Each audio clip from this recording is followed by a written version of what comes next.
Gracias, queridos amigos.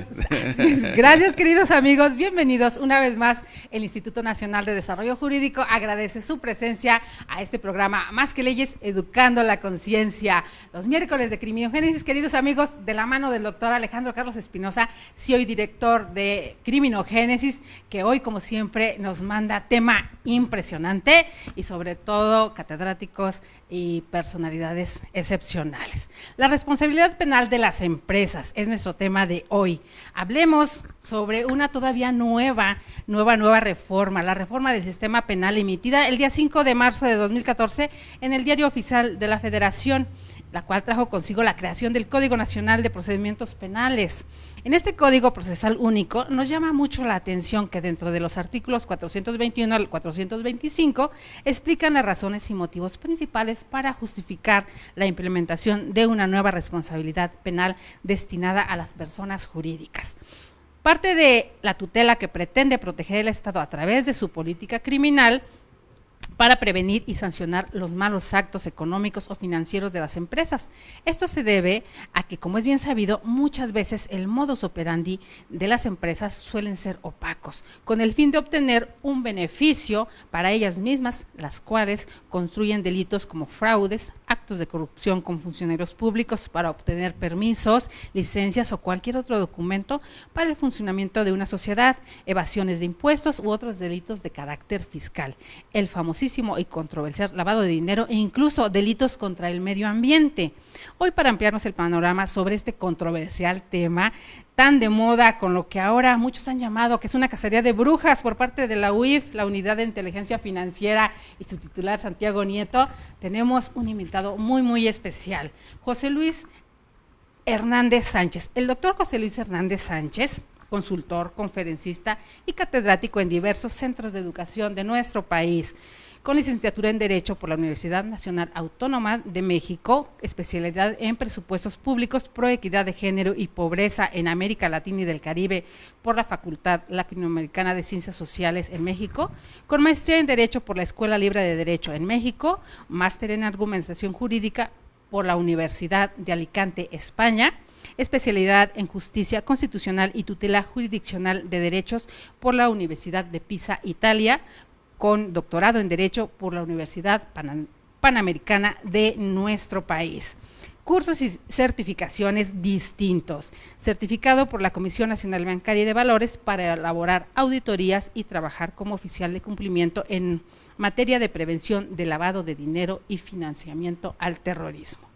Como curso en Investigación Financiera ORPI-ED por la sección de Asuntos Antinarcóticos y Aplicación de la Ley INL y el Gobierno de México SESNSP, curso para analista de Información por la sección de Asuntos Antinarcóticos y Aplicación de la Ley y el Gobierno de México, ECRIME 2018, Symposium on Electronic Crime Research, San Diego, California, Estados Unidos, asistente de la 12ª Conferencia Anual Latinoamericana sobre ALD y Delitos Financieros ACAMS, curso de Introducción a la Tecnología Financiera FinTech, Disrupción, Regulación y Aplicación Universidad Panamericana, como asistente al Seminario Nacional para la Prevención y Disuasión del Fraude, ediciones 2017 y 2018.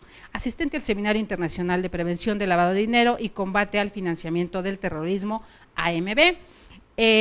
Joint Program on Judicial Reform en México and Latinoamérica de Fletcher School Tufts University. Espero haberlo pronunciado bien, querido mío, discúlpenme la pronunciación. Con actividades docentes y de investigación 2014 a 2018, profesor de diversos cursos de capacitación en el Instituto Nacional de Ciencias Penales, en la Escuela Judicial del Instituto de la Judicatura Federal, en el Instituto de Formación Profesional de la PGJ Ciudad de México, en la Universidad Panamericana, la Escuela Libre de Derecho y diversas procuradurías estatales. Como investigador invitado en el Instituto Nacional de Ciencias Penales, Acuerdo del Consejo Académico, tercera sesión ordinaria 2016, socio de la Fundación Internacional de Ciencias Penales Madrid, España, miembro de la Asociación de Especialistas Certificados en Delitos Financieros.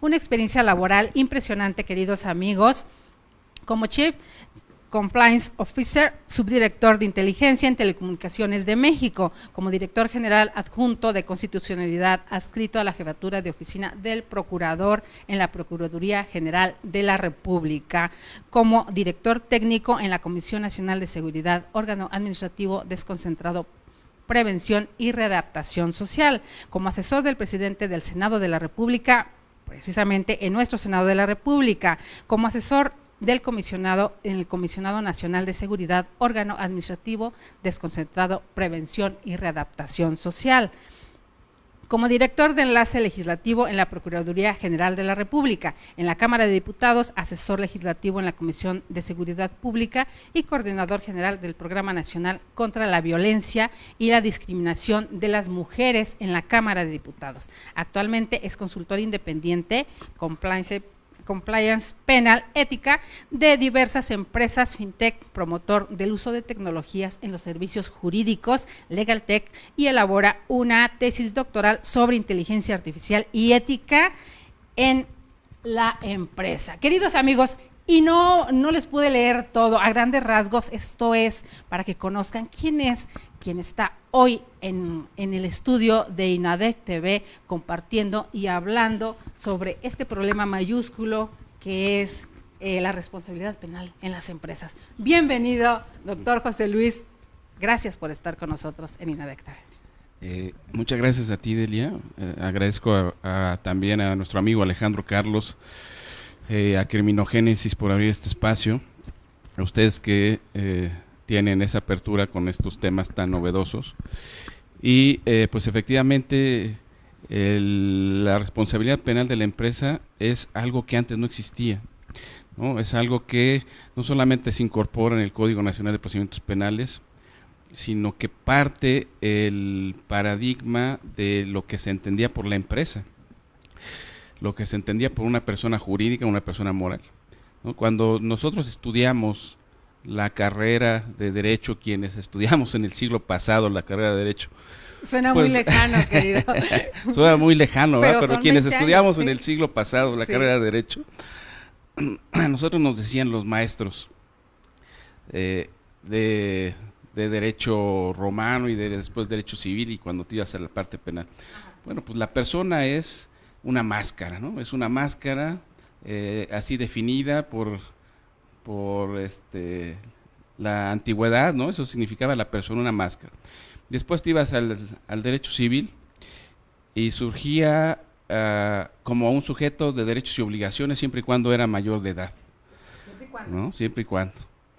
Y después te ibas al derecho penal y la responsabilidad penal era para las personas físicas por una razón de ser, porque el ser humano es considerado como un ente moral, racional, autónomo, capaz de decir lo bueno y lo malo y en consecuencia de definir su destino. Y ahí, en esta parte de la autonomía de la persona, radica el derecho punitivo, ¿no? La responsabilidad penal del sujeto autónomo, de la agencia moral, tiene una consecuencia al momento de que infringe la ley.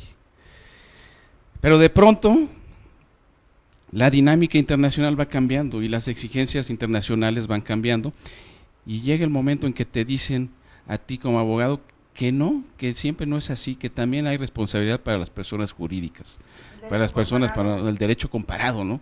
Te llega el derecho comparado y el legislador empieza a analizar y dicen, oye, pues es cierto, ¿no? La tendencia internacional es que también hay responsabilidad para personas jurídicas. Y empieza el debate en el foro, ¿no? Pero ¿cómo? Pero si no, una persona jurídica no existe. Tú no conoces a Coca-Cola, no conoces a Google, no conoces a ninguna empresa. Ajá. ¿A quién le vas a imputar esa responsabilidad? Si quien está actuando por la empresa es la persona física, ¿no? Y empieza el debate. Y entonces cambia el paradigma de la concepción doctrinal de la persona jurídica. ¿Y por qué va cambiando el paradigma? Porque se llega también a la conclusión a nivel internacional de que si bien es cierto que la persona física es la que actúa, la que le da vida a la persona jurídica a su vez tiene responsabilidad porque tiene un beneficio y está generando recursos y está constituida por un grupo de personas de las cuales es responsable. ¿Y por qué nada más aplicaba para la iniciativa privada, pero las personas físicas también dirigen la empresa paraestatal? Entonces ahí cómo quedaba, porque no es donde nos quedábamos pasaba lo mismo, ¿no? La teoría general del Estado te decía que el Estado es un ente, pues un ente que se crea para regular la convivencia entre los seres humanos, para generar un contrato social, para que haya seguridad jurídica, haya seguridad pública. Y de pronto, también esta concepción que viene de la parte privada y se transforma o se traslada al sector público es un motivo de análisis, de debate y de discusión, en donde se concluye que el Estado también es responsable, tiene una responsabilidad, no solamente administrativa o penal o civil, sino hay una responsabilidad como persona jurídica, ¿no? Ahora, tocas un punto que todavía no evoluciona a plenitud. ¿Por qué razón? Porque las personas jurídicas, los entes estatales, no están sujetos a la responsabilidad penal que trae el Código Nacional de Procedimientos Penales. Hay una excepción. Si tú eres un ente gubernamental, no eres sujeto de responsabilidad penal. Se mantiene ahí. O sea, tú, pensemos, Secretaría de Turismo, cometiste una omisión a tu norma, hay una responsabilidad, el abogado acude a instancias ministeriales y luego a sede judicial. ¿Qué te va a decir el juez ahí? Que no es procedente. Porque ahorita la dinámica mundial es solamente para entes jurídicos privados. Y es cuando vemos esta controversia, esta inequidad, pudiéramos pensarlo el ciudadano de a pie, porque si en una IP, en una empresa privada, uno de tus gerentes viola los estatutos o roba a la empresa, inmediatamente es enjuiciado, corrido y demás. En la parte estatal no pasa, o no hemos visto que pase absolutamente nada. Esta política pública punitiva, sienten muchos, y aparte llena de impunidad. Entonces, ¿qué ha propiciado que también esta forma de actuar desde las empresas paraestatales, en qué han influido en las empresas privadas con estos actuares medio extraños? Sí, por supuesto. Mira, vamos a pensar en CONASUPO, en Liconza, en una entidad paraestatal, ¿no? Y por el otro lado, en una empresa privada, como tú bien dices. Una empresa privada se detecta que hay una anomalía, que pensemos en la transportación, ambos se dedican al tema de la leche, de la distribución de leche. Empresa privada, se detecta que el chofer que transportaba la leche a la vez transportaba personas, trata de personas, ¿no? Responsabilidad penal para la empresa privada la hay. Código Nacional, con Código Federal, con Código Penal Federal, y encuadra la responsabilidad. Liconza, chofer, con el mismo supuesto, traslado de personas, no hay responsabilidad ahí, porque el Código Penal y el legislador ha entendido que todavía no es el momento para que el Estado sea responsable como persona jurídica de algún acto relacionado con estos temas. ¿Qué es lo que se hace? Te dice el legislador, no es el momento para eso. Ahorita hay canales como los órganos internos de control, como una denuncia ante el Ministerio Público, como la baja del trabajador, pero no entremos eso. Hay una disparidad, sí. Pero la tendencia, yo creo que la tendencia, en unos años seguramente también habrá una reforma al Código Nacional de Procedimientos Penales y a la legislación de responsabilidades administrativas de los servidores públicos, en donde seguramente van a incluir ya a entes estatales, ¿no? Yo, por ejemplo, si soy oficial de cumplimiento en una empresa privada, caso similar, ¿no? Oficial de cumplimiento en una empresa de telefonía, oficial de cumplimiento en una empresa de telecomunicaciones en el sector público. Si yo soy oficial de cumplimiento en una empresa privada, vaya lío si no reporto una operación. Así es. ¿No? Responsabilidad y toda la carga. Pero o si me brinco al consejo para poner a uno de mis amigos en un puesto preponderante. Claro, ¿no? Ahí también vaya lío. ¿No? Pero si soy oficial de cumplimiento en un ente público, sí hay responsabilidad para la persona física, pero para el ente público no. Si yo como abogado de una empresa, pensemos que yo soy socio de ese ente público que genera comunicaciones, si yo detecto que el oficial de cumplimiento no reportó una operación inusual, yo no puedo irme contra el ente público. Yo solamente tengo la posibilidad de irme contra la persona física que omitió eso. La carga mayor la tiene la empresa privada, pero ahora vamos del otro lado. Siendo servidor público, tú tienes mayores penas. El tipo penal y la pena que se genera se duplica o se triplica. En teoría. En la letra. En la letra está. En la letra está. En la práctica no hay caso. Se están riendo. No, tenemos público, queridos amigos, y se están riendo, pero bueno, es que ese es el gran problema. Pero ¿sabes qué pasa también?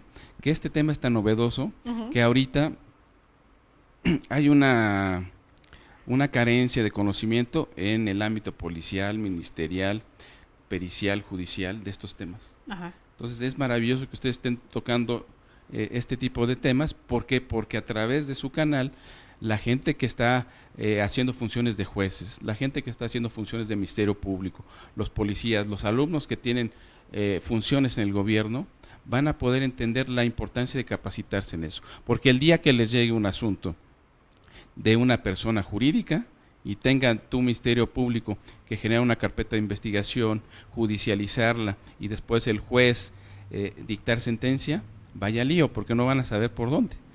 No ha habido hasta el momento, hasta ahora, una sentencia firme, condenatoria a una persona jurídica en el país. ¿Por qué? Porque el procedimiento penal ha permitido que esto se solucione con medidas alternas. Pero hay que esperar que en el momento que se genere una sentencia condenatoria ante una persona moral, vamos a ver cómo resuelve el juez. Hay que analizar los argumentos del juzgador, lo que hizo el Ministerio Público, lo que hizo el abogado, y eso será un gran precedente para fortalecer todo el sistema de responsabilidad penal de las personas. ¿No hay jurisprudencia al respecto entonces todavía? Hay jurisprudencia, pero no hay sentencias firmes de jueces federales o estatales en donde el juez diga: tu empresa del patito feliz, llegas hasta hoy porque se disuelve la empresa o hay una sanción económica. No hay hasta el momento. Todo se ha arreglado en medidas alternas, ¿no? Claro, la Corte ha generado jurisprudencia por este movimiento internacional que a la vez la doctrina y los otros tribunales han dicho: ¿sabes qué? ¿Hay responsabilidad penal para la empresa? Sí. Y también tomando en consideración, doctor, que el derecho corporativo también tiene muy poco tiempo. Ahí es otra cuestión, porque estamos hablando de empresas, y al hablar de empresas grandes de nuestro país, también necesitan cierta rama del derecho para poder entenderlo. Y hace un poco tiempo me comentaba alguno de los maestros sobre esto, el derecho corporativo como tal tiene también muy poco tiempo, y se puede decir que muchos abogados están en pañales respecto a esto. Sí, vaya, bueno, si vemos el derecho como un fenómeno social que tiene siglos, derecho corporativo pues es una parte del derecho que está en pañales porque es algo relativamente reciente, ¿no? Y luego si eso lo bajamos al tema de la responsabilidad penal de las empresas dentro del derecho corporativo o de una dinámica empresarial en donde tú como responsable o como socio de una empresa tienes que cuidar que tus trabajadores cumplan con las normas internas y no afecten normas externas, pues es algo bastante novedoso, ¿no? ¿Qué es lo qué otra debilidad encontramos aquí, Delia? La carencia en las empresas de gente capacitada y profesional para estos tipos de cosas, de este tipo de temas. Así es. ¿Qué están haciendo ahora? Hay despachos jurídicos que se están subiendo al tema de compliance penal. Pero no es lo mismo ser un abogado penalista a ser un oficial de cumplimiento dentro de una empresa. A ver, cuéntenos ¿No? esas diferencias para que y muchos de los vaya, estudiantes que nos ven, que sabemos que nos ven, o abogados incluso de otros países nos ven, para que entendamos esta diferencia que vemos acá en nuestro país. ¿Cuál sí, es la diferencia? eso es muy importante para los estudiantes de las universidades que están viendo este programa. Pensemos en el abogado penalista clásico. El abogado penalista que es práctico, que se para en un ministerio público, que resuelve ante un órgano jurisdiccional y que soluciona los temas de forma práctica, ¿no? Pragmática. Si la empresa no genera una estructura corporativa que demuestre al juzgador y al Ministerio Público que esa estructura corporativa supervisó y vigiló que su personal haya cumplido al interior las normas internas y evitado al exterior cualquier ilícito, el abogado penalista se encuentra atado de manos para poder defender a la empresa. Antes no pasaba eso. Antes él, como representante o apoderado legal de la empresa, se presentaba en un ministerio público y solucionaba las cosas. Pero ahora lo que el ministerio público le va a decir es, oye, sí, eres el representante legal, eres apoderado, pero pues paso número 1, demuéstrame que tu cliente, la empresa, tiene la estructura corporativa necesaria para cuidar que se cumplan las normas internas y no se afecte las normas externas. Y el abogado que desconoce eso, o el Ministerio Público también puede pasar que desconoce eso, va a generar un caos jurídico. Y le iba a hacer referencia al Ministerio Público, porque en esta preparación, antes de entrar al aire, que estábamos comentando un poquito, le decía yo que muchos opinan sobre que el nuevo sistema de justicia penal todavía no termina de implementarse, todavía no termina de conocerlo. Los ministerios públicos, ¿qué porcentaje pudieran tener la capacidad de solventar un problema como el que nos está marcando hipotéticamente ahorita? Mira, es un porcentaje, yo creo que bajísimo, no tengo los datos. Es que ese es el problema. Pero yo te puedo decir que de la Procuraduría General de Justicia del DF, que es donde imparto clases y una de las materias es responsabilidad penal,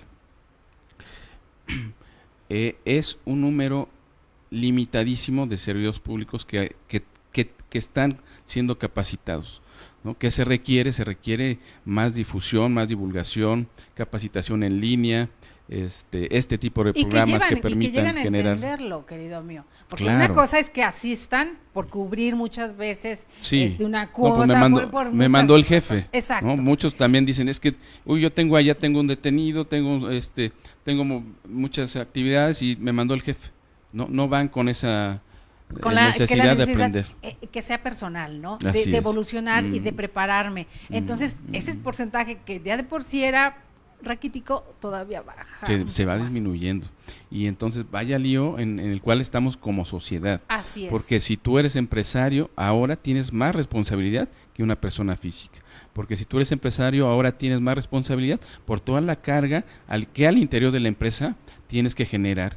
Porque la ley, el Código Nacional, no distingue, no te dice, tú eres empresa pequeña, tú no entras, tú eres empresa grande, no. Aquí no es como para los créditos, la pyme, Sí. la micropyme, y, Claro, o sea, aquí no, aquí todo claro, es aquí el mismo rasero. tú eres una persona jurídica, eres sujeto de responsabilidad penal.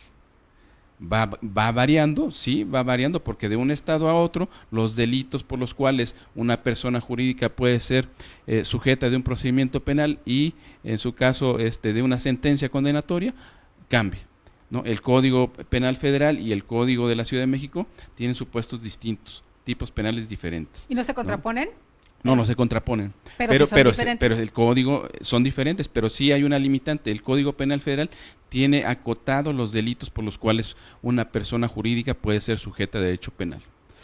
El Código de la Ciudad de México lo deja abierto a todos los tipos penales que tiene en su texto, ¿no? Entonces hay una gran diferencia. Y hablando de las entidades federativas, ¿pasa algo similar? Pasa algo similar, pero pasa algo más grave, porque no todas las entidades no todas las entidades federativas tienen sus códigos penales ya regulado esta figura, ¿no?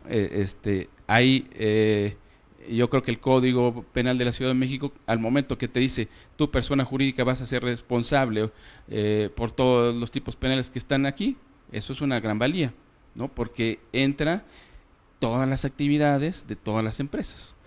Pero en el caso del Código Penal Federal o de algunos códigos estatales donde no se genera eso, el ciudadano o la otra empresa, el otro particular queda desprotegido.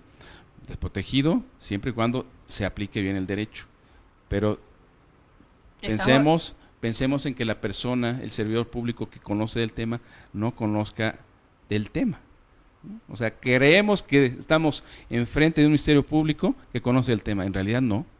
¿Y qué vamos a hacer? Y tomando en consideración que también es un abanico impresionante de los rubros a cuáles se refiere cada una de las empresas. Realmente en el Ministerio Público, vuelvo a tocar esa llaga, pero es difícil entenderla. Hablamos de empresas que tienen una tecnología impresionante. ¿Realmente un Ministerio Público puede entender y solucionar un problema de esa magnitud? Es la segunda parte de la problemática.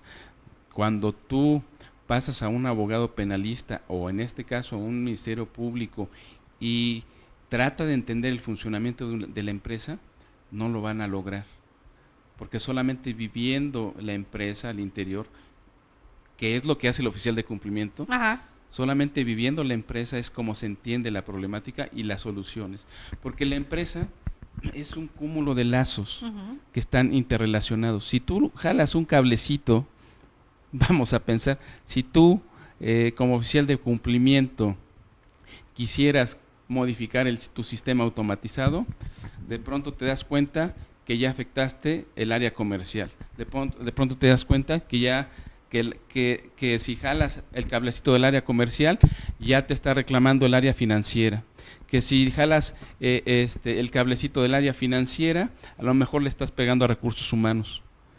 Háblenos. Y todo eso es algo muy complejo que el Ministerio Público o el abogado penalista con una formación tradicional acorde a lo que nosotros obsoleta en muchas ocasiones no lo ven. Entonces vaya lío que tiene una empresa que contrata solamente un abogado penalista o que se mantiene con su despacho de abogados tradicional cuando llegue el momento en que empiece la autoridad a intervenir en estos casos, y vaya lío cuando la autoridad quiere intervenir si no está capacitando a su personal, al policía, el propio policía de investigación. ¿Qué va a hacer?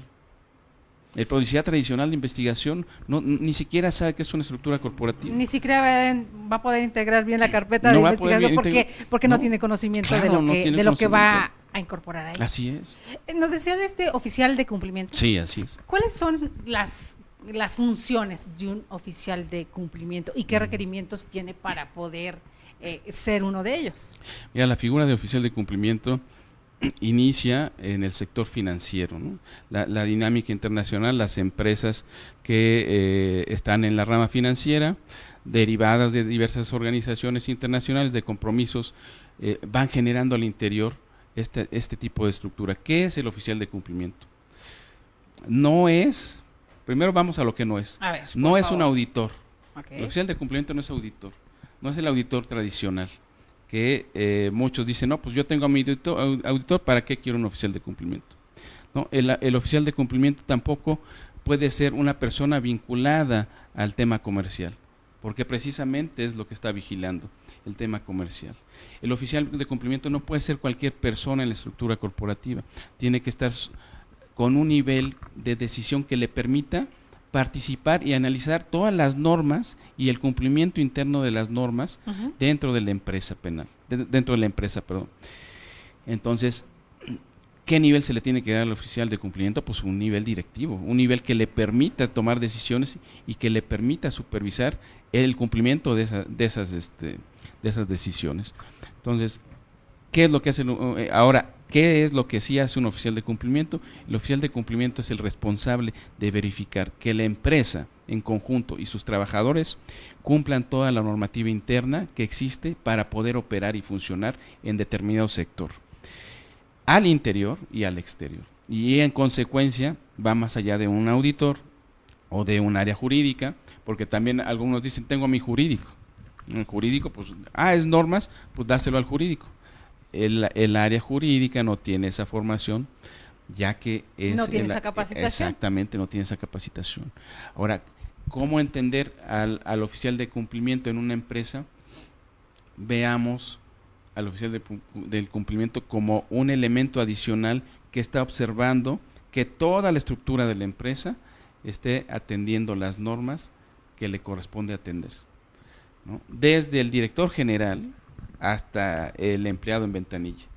Desde el primer contacto que tiene una persona con la empresa, que a lo mejor es el que te recibe el dinero que quieres transferir a otra persona, hasta el director general y el consejo directivo, el consejo de administración, que son los que toman las decisiones de la empresa. ¿Y por qué pasa eso? Porque la legislación nacional y la legislación interna de la empresa tiene ahora una carga de responsabilidad para todos, ¿no? Esta dinámica de responsabilidad te obliga a tener o un oficial de cumplimiento o una persona que te asesore en el tema de cumplimiento, y la responsabilidad que hay, bueno, pues la más delicada es la responsabilidad penal, pero no solamente hay una responsabilidad penal. En el caso de las entidades financieras, el oficial de cumplimiento que tiene la obligación de reportar operaciones inusuales, con el tema que tú comentabas del lavado de dinero, pues tiene una carga enorme también, que la propia dinámica internacional la está generando, ¿no? Tú no puedes operar en una institución financiera si no tienes un oficial de cumplimiento, si no tienes un manual interno, si no tienes una estructura corporativa, si no haces auditorías anuales de esa estructura, ¿no? Si no tienes un sistema automatizado. Todo eso en conjunto es lo que articula el oficial de cumplimiento y verifica que esos manuales, esas políticas internas, ese sistema esté funcionando de tal manera que se cumplan las normas que se tienen que cumplir, ¿no? Y en el caso de las entidades financieras, nosotros en nuestro país vamos a la vanguardia, porque la Comisión Nacional Bancaria de Valores ha generado una certificación de oficiales de cumplimiento, ¿no? Cosa que no pasa en otros países. En otros países hay asociaciones civiles, asociaciones privadas, donde tú vas, te capacitas y te certifican. Ajá. Pero que un ente público genere una capacitación y una certificación, y que eso sea un requisito para que tú seas oficial de cumplimiento en un banco, en una SOFOM, una SOFIPE, una casa de cambio, casa de bolsa, ese es un ejemplo que México ha dado al mundo, y es algo que está reconocido por Gafi, ¿no? Entonces, ser oficial de cumplimiento en México tiene una alta responsabilidad, pero también tiene un reto, que es, en el caso de las entidades financieras, la certificación. En el caso de las actividades vulnerables, que son otros 16 sectores que también están sujetos a la supervisión de Hacienda, hacia allá va, ¿no? Hacia allá va esta tendencia. Ahorita hay una reforma en el Congreso, donde en unos meses más, quizás ya para finales de año, quien esté realizando actividades vulnerables, llámese, por ejemplo, venta de autos, minería, joyas, artículos de arte. Si tú tienes una empresa de ese tipo, ahora vas a ser sujeto obligado de generar auditorías. ¿Y por qué le llaman vulnerables? Actividades vulnerables. Ajá. Mira, la actividad vulnerable es aquella que se considera como una actividad que puede ser sujeta o puede ser instrumento Ajá. para el lavado de dinero, ¿no? Se ha hecho un estudio a nivel internacional por entes como Gafi, en donde han detectado que ramas de la industria pueden ser sujetas o son más utilizadas para el lavado de dinero. Joyas, minería, vehículos, venta de vehículos. ¿Por qué? Porque por ahí, por lo general, se hacen compras con dinero en efectivo. No hay una formalidad. Los notarios son una actividad vulnerable. Música, que también se maneja en medios, que también está inmersa en problemas graves como esto, que todo es muy difícil manejar.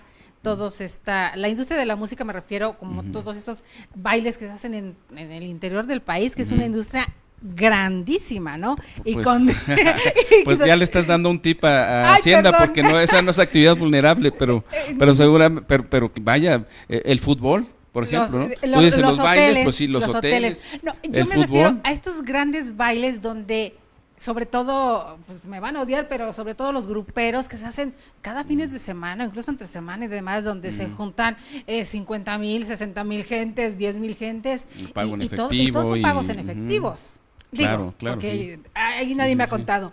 Son pagos en efectivos. Pues sí, eso Entonces, una actividad vulnerable como tal, de repente, en algún momento alguien me dijo, ¿tú crees que el equipo que traen, alguien que sabe de equipo, ¿no? El equipo que trae tal organización cuesta tanto, ¿tú crees que alcanza con lo que ganan para eso? Y yo, ¡oh, por Dios! Sí, ¿no? Está muy complicado, hablando de empresas y hablando de que este rasero aplica para empresas grandotas, para empresas pequeñas. Sí. Aplica también para las que están en la bolsa y para las pequeñas, a las micro, así es. A las MIPYMES. Así es. Y entonces, ¿cómo logran hacer que esta evaluación sea lo más pareja posible cuando hay tanta disparidad entre una empresa y otra? Mira, yo creo que la ley ahí tiene que subdividirse, ¿no? Tiene que generar una estructura a la vez de que no sea a rajatabla para todos, porque quien ahorita es emprendedor y está luchando por echar a andar una pequeña empresa, una microempresa, y de pronto se empieza a enterar de que pues hay una responsabilidad penal y que tienes que tener una estructura corporativa, que requieres de un sistema automatizado, todo eso desincentiva, ¿no? Y es una carga enorme. Tú vas haciendo cuentas y era lo que yo te decía. Esta figura nueva que nos mencionaba de este oficial de cumplimiento. De oficial de cumplimiento. Oficial de cumplimiento. Bueno, si tengo que... ¿Un solo oficial de cumplimiento puede darle servicio a diferentes empresas o es para cada empresa en específico? Bueno, ahí sería también... ese es otro punto interesante. Hay una restricción de la norma por una cuestión también ética, ¿no? Si tú estás como oficial de cumplimiento en una empresa que se dedica a la transmisión de dinero, pues no puedes estar en otra empresa como oficial de cumplimiento haciendo las mismas actividades, ¿no? Eso es imposible. Los conflictos de intereses. Hay un conflicto de intereses y no está permitido. Es más, bueno, el propio sector, si detecta eso, pues te tiene que llamar la atención. Así es, te tiene que dar de baja prácticamente. Pero, pues querido estás violando mío, ahí, ¿no? En este afán que nos dicen que la corrupción en México es cultural y que necesitamos salir de ella, ¿hasta dónde sí pudiera haber un esclarecimiento total en relación a esta figura y este conflicto de intereses, el tener información privilegiada de una empresa y compartirla por otros lados? Esa cuestión es muy delicada. Estamos muy endebles. El sector financiero, yo insisto, es el que más robusto tiene. La legislación, el personal capacitado, los instrumentos para hacer esto. Pero tú te sales del sector financiero y te vas al hotelero, al de transporte, ¿no? Lo ven como, en el caso de los transportistas, pues dicen, oye, pues hay que cumplir es una actividad vulnerable, pues pon a alguien ahí de oficial de cumplimiento. Pero a veces no tienen la capacitación, no le dan el nivel, simplemente envía los reportes por enviarlos, no hace análisis de información.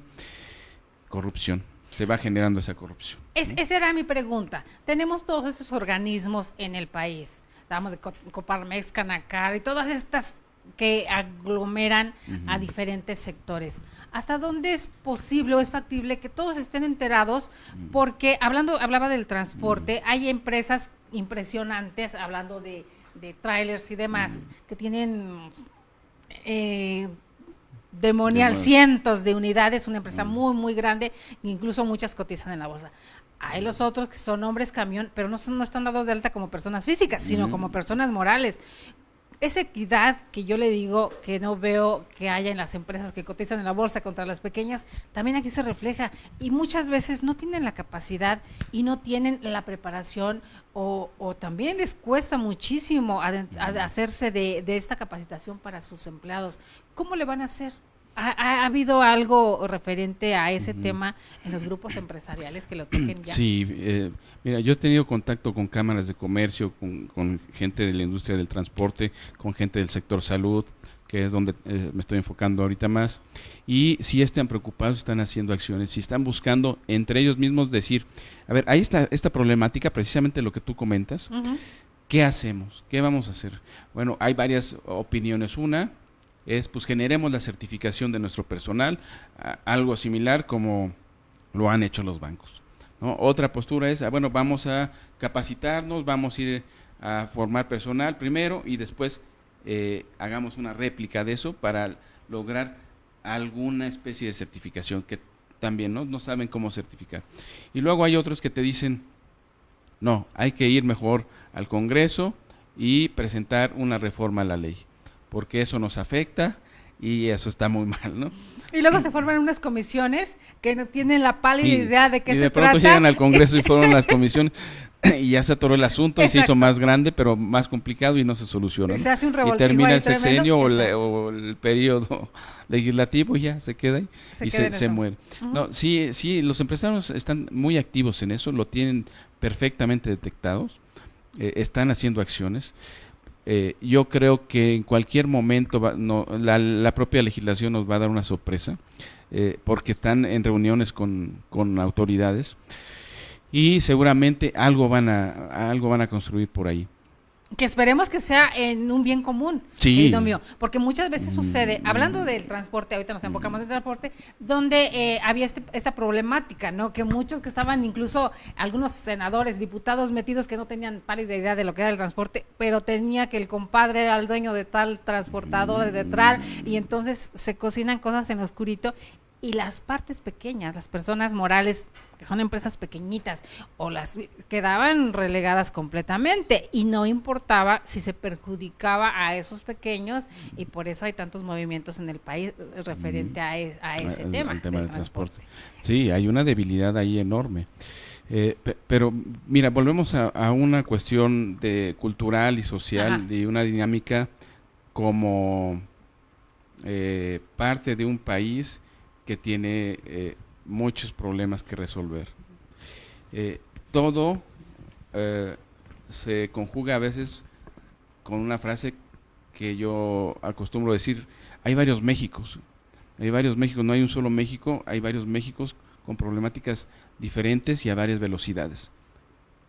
Tú aquí en la Ciudad de México tienes muchos avances, hay este tipo de reuniones, hay este tipo de programas, pero si de pronto te vas a Chiapas, a Tamaulipas, a Sonora, hay otro México distinto, hay otra problemática. Quizás ni siquiera estén llegando a este tipo de discusiones. Y todo eso va influyendo a nivel nacional. Esa imposibilidad de darle una misma dinámica a todos los problemas también se ve en la parte empresarial, porque no es lo mismo ser empresario aquí en la Ciudad de México con toda la infraestructura que tenemos, a ser empresario en una comunidad pequeña, en algún lugar alejado del país, ¿no? Y eso te genera también restricciones y limitantes. Muchas limitantes y muchas restricciones, que yo creo que también sería bueno ir haciendo listas sobre ellas para tomarlas en consideración en el momento que sea necesario. Por aquí tenemos saludos.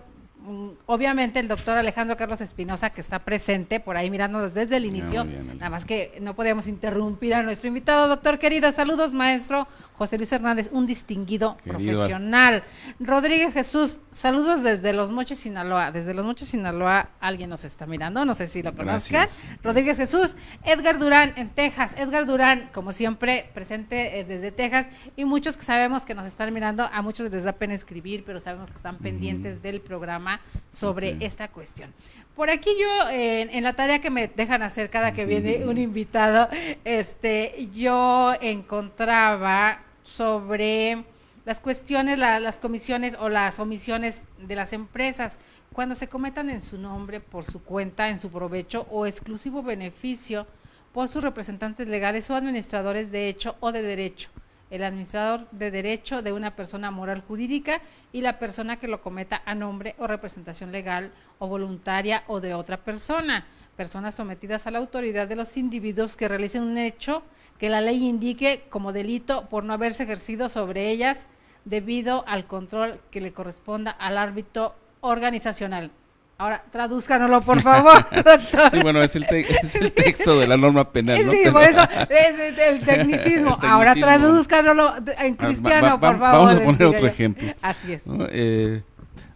Yo soy parte de una empresa, soy el director general de la empresa, hay un consejo de administración, la empresa tiene a su vez pues directores, subdirectores, tiene una estructura de gente que opera, está el área administrativa, el área financiera, el recursos humanos, el área comercial, ¿no? En conjunto esa es la empresa.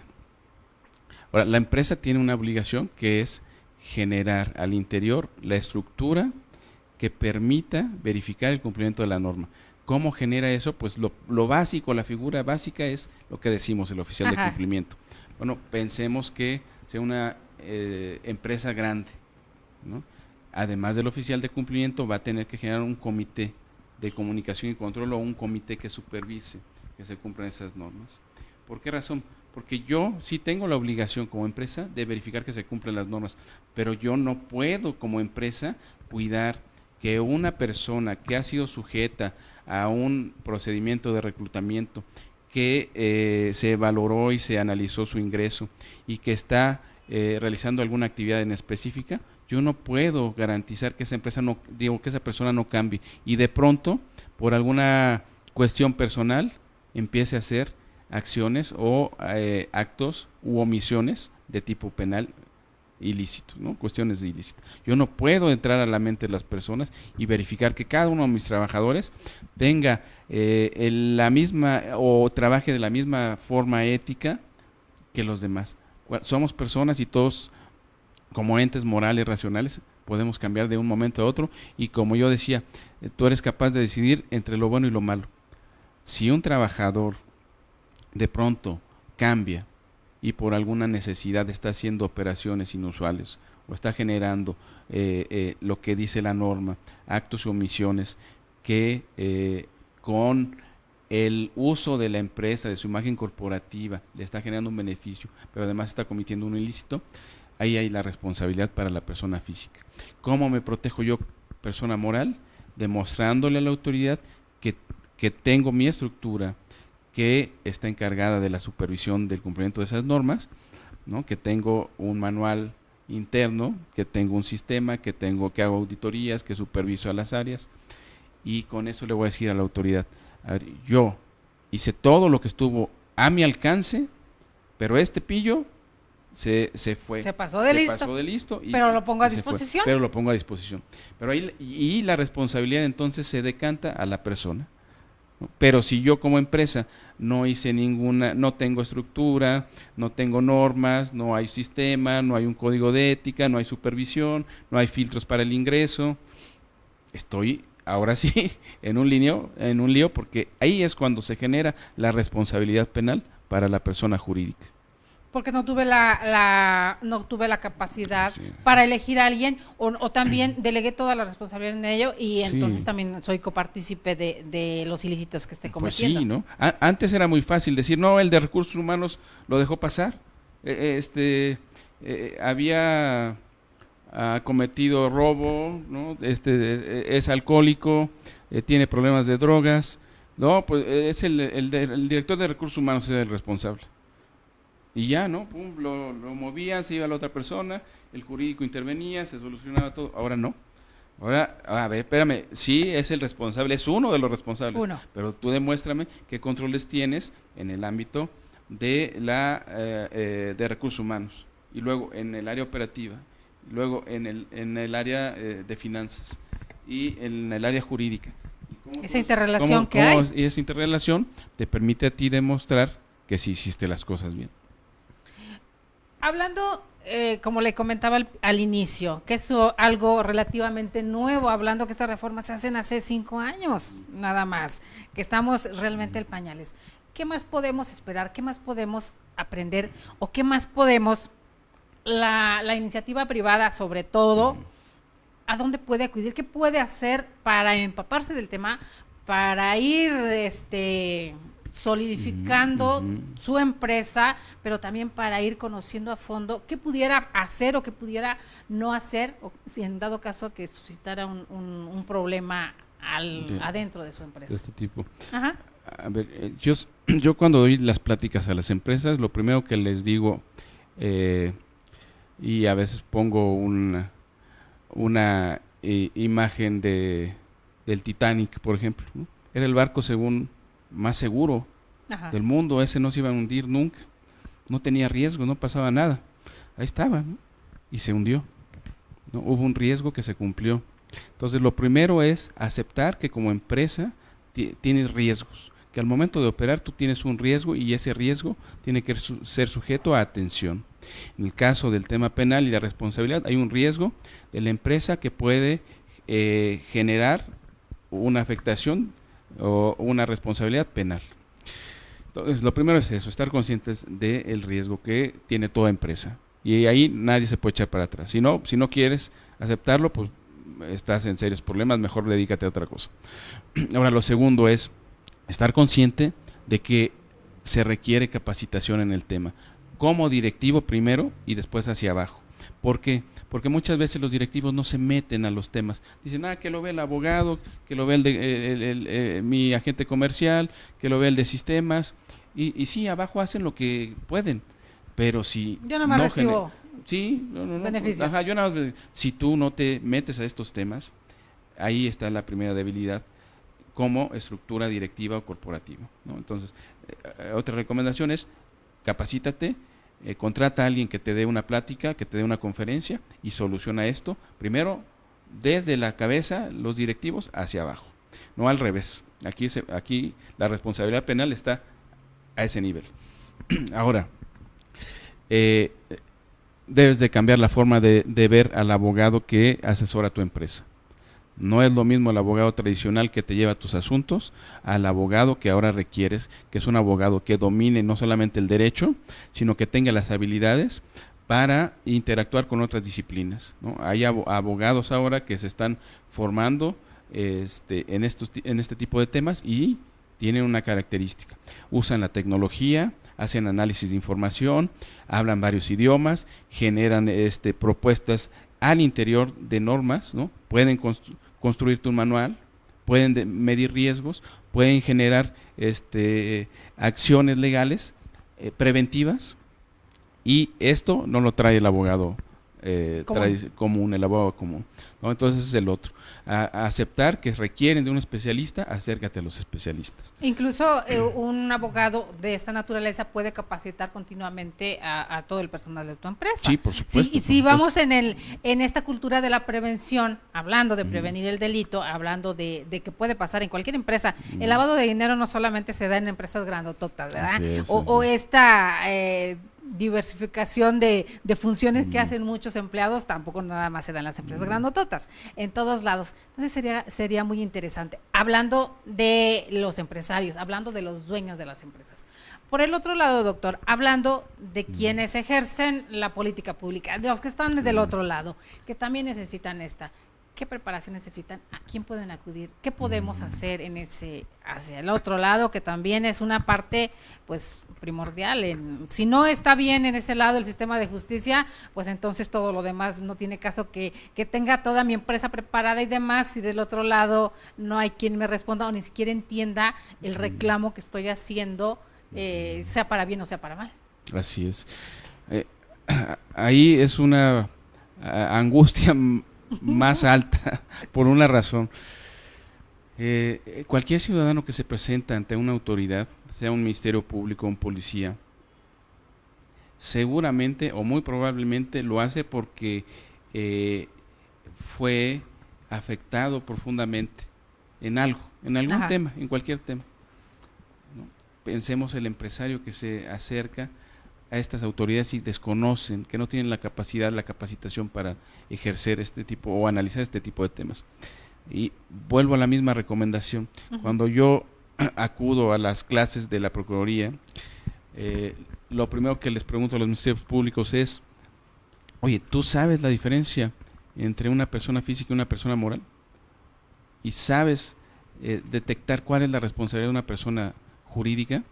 ¿Sabes qué delitos puede ser sancionada una persona jurídica? ¿Sabes? Y te das cuenta de que no. Entonces, ¿qué es lo que falta ahí? Uno, capacitación, pero igual desde las cabezas. Claro. O sea, la procuradora, el procurador, el titular de alguna área de las procuradurías, de las policías, tienen que meterse en los temas y entender y decir, a ver, busquen algún experto que venga y que nos diga cómo está este tema, ¿no? Y luego, dos, siéntate con el área de capacitación y capacítame al personal, ¿no? Y porque hablando de los primeros respondientes, que digo, hablando de dolencias, sí, pues esa es la principal. Esa es la principal. Pues veamos, imagínese usted el tema del primer respondiente, en donde acuden a una empresa a ver qué es lo que pasó y no saben ni siquiera qué es lo que van a pedir. Es que por eso le digo que es la dolencia. Una tremenda. visita de forma tradicional y que se les olvide preguntar tan solo por el manual de políticas y procedimientos. ¿Me muestra su manual? A ver, ¿cómo está la estructura aquí? Ok. Luego, ¿qué plan para prevenir los riesgos hiciste? Eso lo tiene que pedir ahora el Ministerio Público. O tomando ya en la consideración que ya van en otro tenor. Uh-huh. Las cadenas de custodia que ni siquiera a veces saben implementarlas completamente. Y entramos... En ese tema, uh-huh, hablando de dineros y hablando de que todos los rastros se deben de cuidar, ese es un tema también muy, muy complicado. Pues complicadísimo. ¿Cómo saberlo? ¿Cómo saber en ese aspecto, hablando de cuestiones de empresas, cómo resguardar esta cadena de custodia? Porque no es lo mismo que en un crimen o algo que sucede en la calle. Realmente esa capacitación habrá en la parte de los ministerios públicos, en la parte de las personas que están al cuidado de resguardarnos. Es difícil. Está muy limitada, ¿no? Sí, la Policía Federal tiene un área, algunas procuradurías estatales también, pero pensemos en que la empresa como ente jurídico, muchas de sus debilidades están en sus sistemas o en el sistema, ¿no? Temas hablando de tecnología. Así es, hablando de tecnología. ¿Cuál es la debilidad? Que llegue el Ministerio Público y no sepa qué pedir o cómo procesar lo que tiene que pedir. ¿Qué va a hacer? Y lo que le decía, y hablando de que cada empresa se aboca a diferentes temas. Así es. Antes de pasar a esa partecita, vamos a suponer que ya un juez ya va a sancionar a una empresa. ¿Cuáles serían las principales sanciones que una empresa pudiera recibir cuando pues tiene culpabilidad o le imputan una culpabilidad, una responsabilidad en una situación?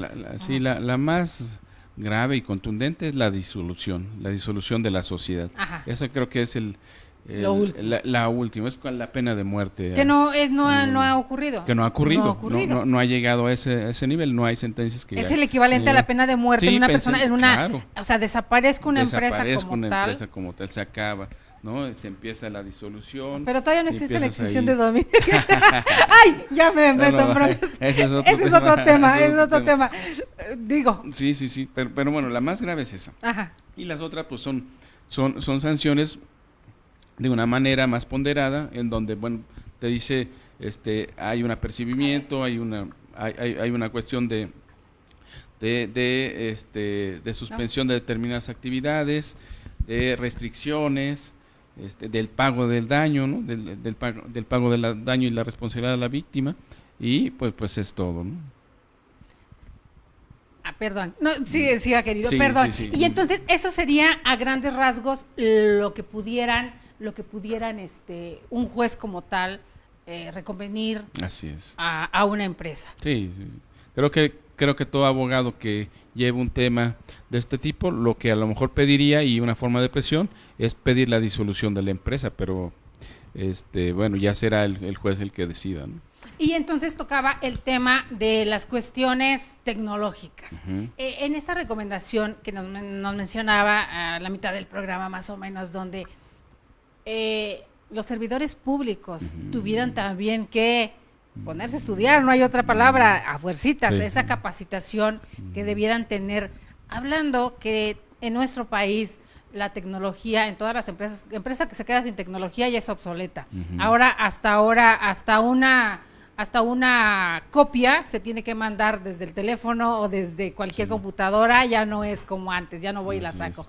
Entonces, si los organismos públicos, las instituciones públicas que están para resguardar esto, no tienen esa capacitación, ¿qué pudiéramos hacer al respecto?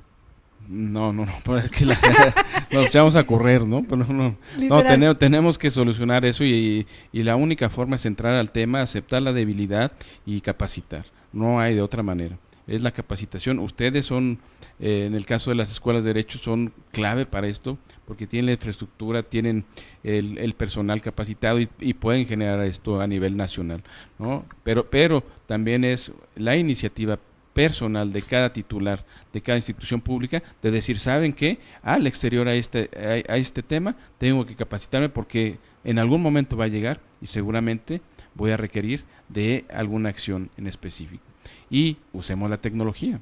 No necesariamente es juntar a todos en un aula de clases, no, usemos el e-learning, usemos la capacitación virtual, usemos cuestiones que nos permitan adentrar a este tipo de instituciones, a eso, ¿no? Hoy tú puedes con tu teléfono móvil hacer cualquier tipo de capacitación. Ya no necesitas estar en una oficina. Donde estés. Donde estés. En cualquier parte. Siempre y cuando tengas internet. Internet. Y ¿no? Puedes acceder a ella. No tienes problema. Entonces es una cuestión de decisión, de ponerse la camiseta y decir, ¿sabes qué? Yo lo voy a hacer por la institución, voy a capacitar, voy a contratar a un experto y voy a solucionar esto. Y me voy a prevenir, porque también, a diferencia del pasado, la responsabilidad para los servidores públicos en la no atención de un asunto de este tipo o en la no buena atención de un asunto de este tipo se genera a un nivel mayor. Le decía hace un rato sobre esto que muchos sobre todo en el sistema empresarial han decidido llamarlo como cacería de brujas por parte de la UIF, pero bueno, pues ese es el brazo que le toca hacer ese trabajo, sí, ¿no? Y lo va a hacer siempre. No es cuestión de por qué ponen a alguien que me esté supervisando o que vaya a revisar mis entretelas, sino el capacitarme y hacer las cosas de la mejor manera. Ese sería la recomendación o el tema. Sí, ya para cerrar, doctor querido. ¿Qué nos deja? La UIF requiere modernizarse. La UIF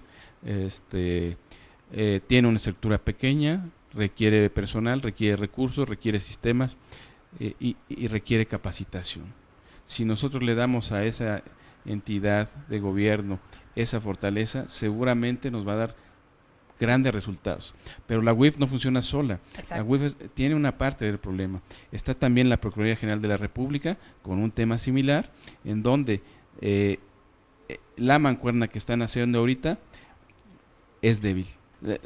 El mundo va hacia allá, el mundo ya no va a funcionar sin tecnología. Todos tenemos un teléfono móvil, un teléfono celular, todos tenemos acceso a la posibilidad del conocimiento, pero también todos podemos con eso generar algo de beneficio social y algo de beneficio. En el caso de los abogados, el abogado que está ahorita ayudándose de la inteligencia artificial, de las bases de datos, de los sistemas automatizados, es un abogado que va a la vanguardia y que puede ofrecer otro tipo de servicios, otro tipo de productos, y en el caso de la responsabilidad penal de la empresa, puede también aportar elementos suficientes para disminuir ese riesgo, ¿no? Entonces, hay abogados ya en México que se están formando en este tema, que usan la tecnología, que son abogados conocedores de la tecnología, que están dando opciones a sus clientes de una forma distinta de entender los asuntos.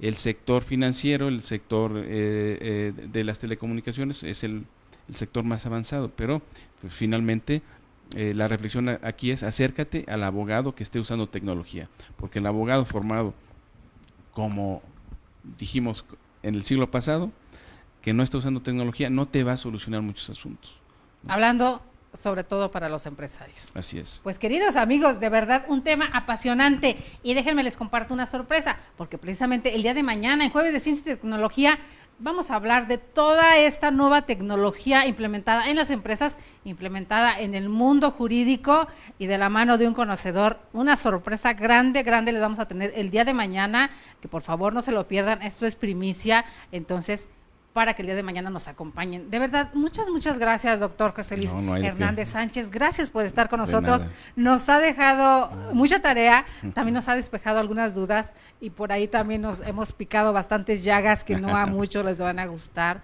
pero si no se habla de los problemas, no se pueden solucionar, doctor. Así es. Hay que reconocer que hay problemas y reconocer que tenemos que solucionarlos. Yo agradezco a ustedes, a Criminogénesis, a Alejandro Carlos, la posibilidad de estar aquí y encantado de seguir apoyándolos. Grandes personalidades que nos visitan, queridos amigos, y como lo pudieron ver en el currículum que leímos, una pequeña semblanza de su trayectoria, cuando se ha estado en la institución pública, cuando se ha estado en institución privada, cuando también se ha estado en academia, se ha dado cátedra y demás, tenemos un ser humano completo que nos viene a compartir su conocimiento. Gracias, doctor. No. Que no sea la primera, que sea la primera de muchas, porque vimos de acuerdo a su currículum, hay unos temas muy interesantes que nos puede venir a desmenuzar y hacernos entender así, de esta manera tan amable. Sí, claro que sí, qué detalle por las palabras, encantado de ayudarlos. Muchas gracias.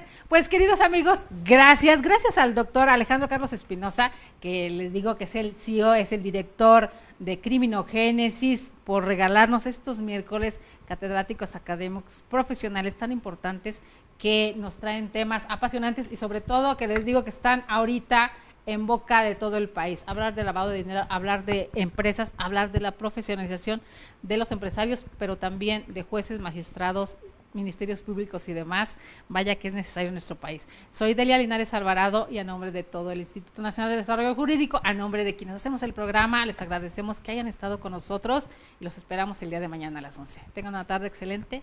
Gracias.